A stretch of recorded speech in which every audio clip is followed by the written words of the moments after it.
Good evening. You are tuning in to AWANI Tonight with me, Cynthia Ng. The Health Ministry hopes to shift its approach to drug addicts by prioritizing treatment and rehabilitation over enforcement and imprisonment. Calling addiction a chronic disease, Health Minister Dr. Zaliha Mustafa says it must be dealt through a public health strategy. Dr. Zaliha acknowledged that there were significant gaps in the enforcement of laws and treatment for drug users in Malaysia. This in turn hindered effective care and support for those in need. She called for a more interactive case referral system between addiction and forensic psychiatric services and relevant stakeholders to avoid the issue of patient dropouts. Bank Negara Malaysia (BNM) said domestic banks face limited financial stability risks from exposure to China's property developer Country Garden. According to the central bank, this bank's exposure to Country Garden real estate, the developer's wholly owned subsidiary in Malaysia, amounted to less than 0.1% of the banking system's total loans and bonds as of June 2023. BNM told Reuters that Country Garden Real Estate is servicing its loans promptly and that a local group of companies has adequate funds to meet its payment obligations. Separately, Country Garden said its Forest City project in Johor was proceeding as planned and that it had sufficient assets despite concerns about its financial strength. The comment from China's largest private developer came after it missed $2 coupon payments this month, totaling $22.5 million, fueling fears that the country's property debt crisis could hamper a broader economic recovery and spread overseas. The massive $100 billion Forest City project, built on 4 reclaimed islands, is Country Garden's biggest overseas development. Tan Sri Dr. Zeti Akhtar Aziz revealed that the central bank has initially suggested that 1MDB be slapped with a fine of 23 million ringgit, but the Attorney General then reduced the fine to 15 million ringgit. The former governor said in order to impose a penalty, Bank Negara needed the consent or permission of the then AG, Tan Sri Muhammad Apandi Ali, at the material time.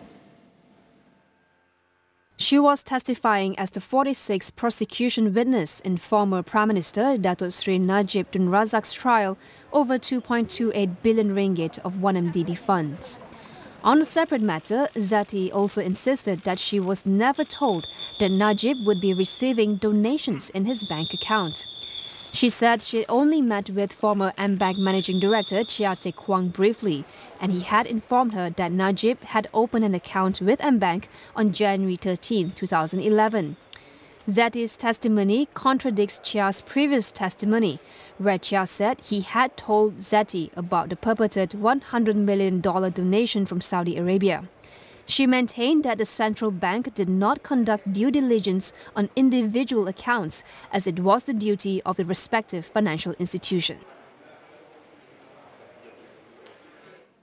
The Selangor ruler has called for the establishment of a special committee to study the competency of state assemblies to enact Islamic laws.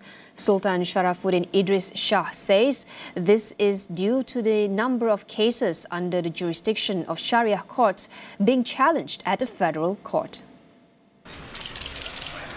He said this trend showed that the position of state enactments on Sharia crimes was increasingly being challenged.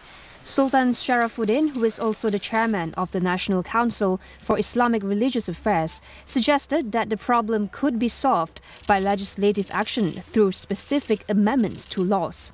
This would include giving state assemblies broader powers to formulate provisions relating to Sharia offences. The Health Ministry plans to offer vaccine against pertussis for all pregnant women, including non-citizens, beginning next year.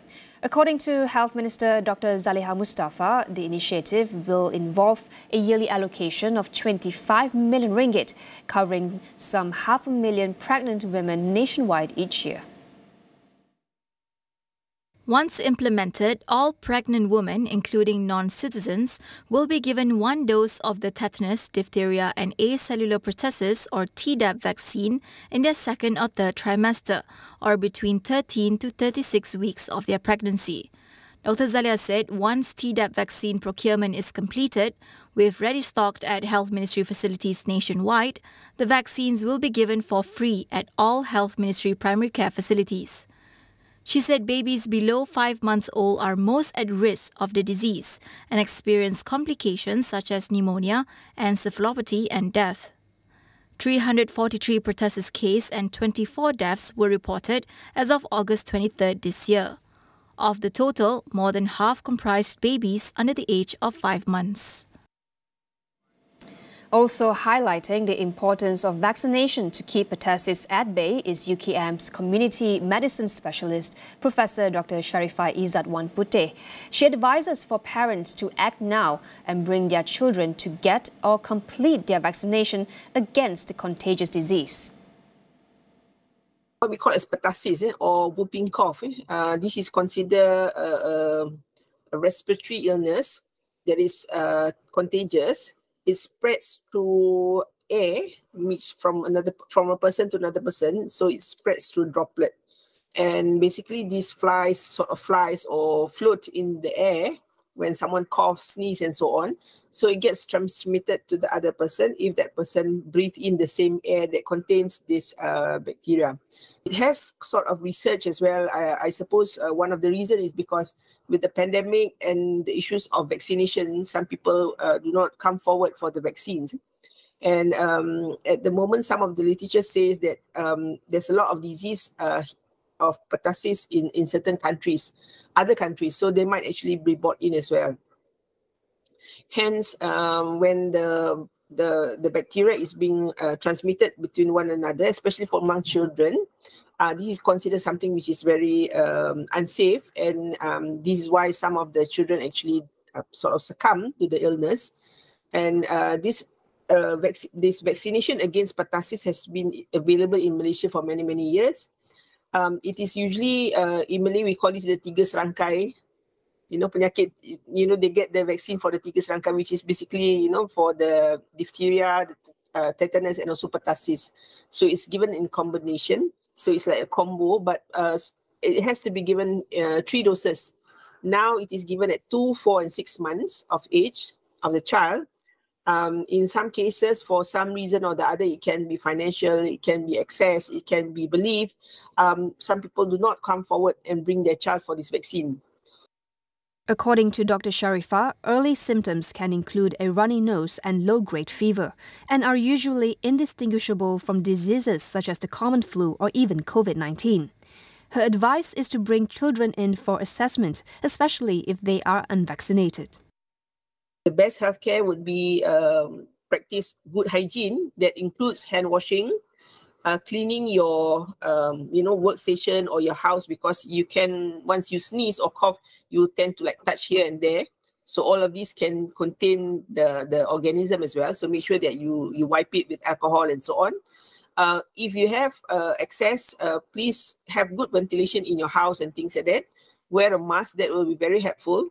And start on your antibiotics if you are taking care of your child or something like that in the house. If, let's say, your child is infected with pertussis. For those who are working, by right, you have to be, in a way, isolated, meaning because you can also become a carrier, and you might actually unknowingly transmit it to other people. Since this is a respiratory or an airborne infection, it gets transmitted very easily. So wear your mask outside, and if you feel that you're not well, or if you feel that you're going to a place where there's a lot of people and you're not sure, just wear a mask. That will sort of protect you, and clean your hands regularly. We'll go for a quick break. Stay tuned for more.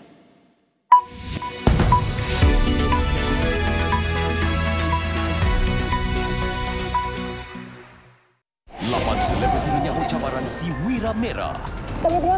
That's it, I really cannot anymore. Kecekalan dan ketabahan jadi taruhan. Are you ready? Yes, Muntah, Saya nak surrender. Mampukah mereka meneruskan perjuangan? Real Men Malaysia, Wira Merah di Astro Ria dan Astro Go. Alami kehangatan persembahan bintang-bintang GV dalam Gegar Vaganza Jamming with the Stars di Hard Rock Cafe Kuala Lumpur pada waktu dan tarikh tertera. Anda juga boleh stream di platform digital Gempa dan Suka. Ayo raikannya bersama.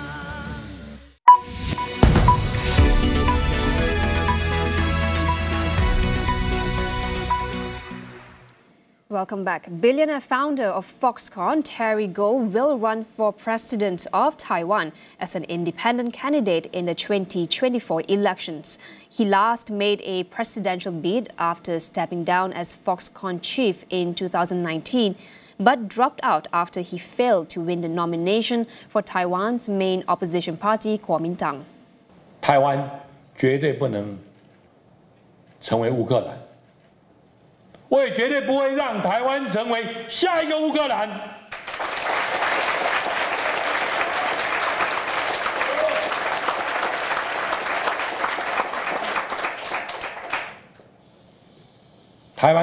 台民恳请台湾人民给我4年的时间，我保证，我会为台湾带来未来50年的和平。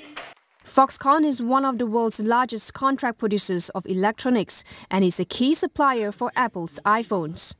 Gou made a second bid to be Kuomintang's candidate earlier this year, but the party decided on Ho Yue, a former police chief who is now mayor of New Taipei City. In recent months, he has held campaign-like events around Taiwan.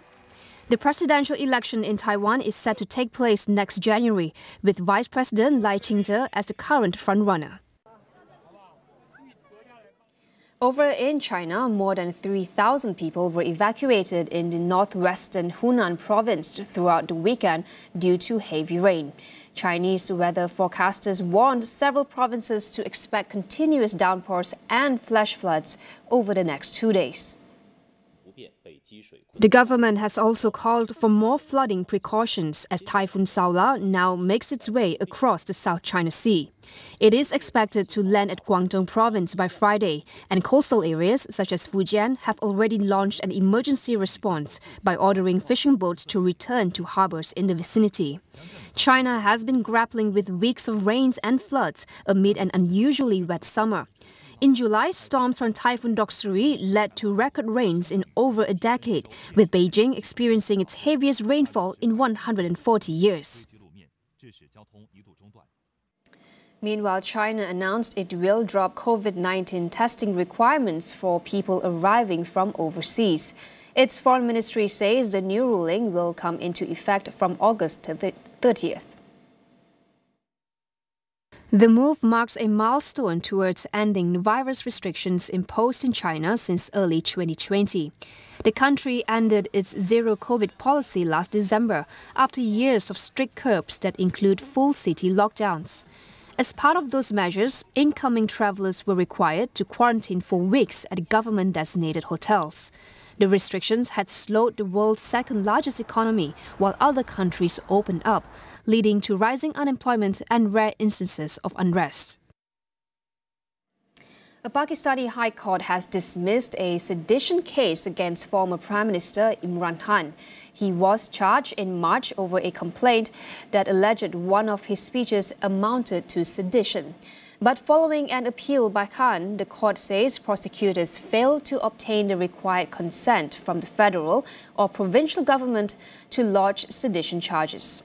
Khan is currently serving a 3-year jail sentence for illegally selling state gifts.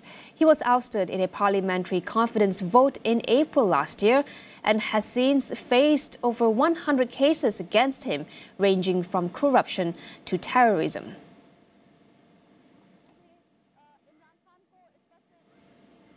That wraps up AWANI Tonight. I'm Cynthia Ng. Thank you for watching and good night.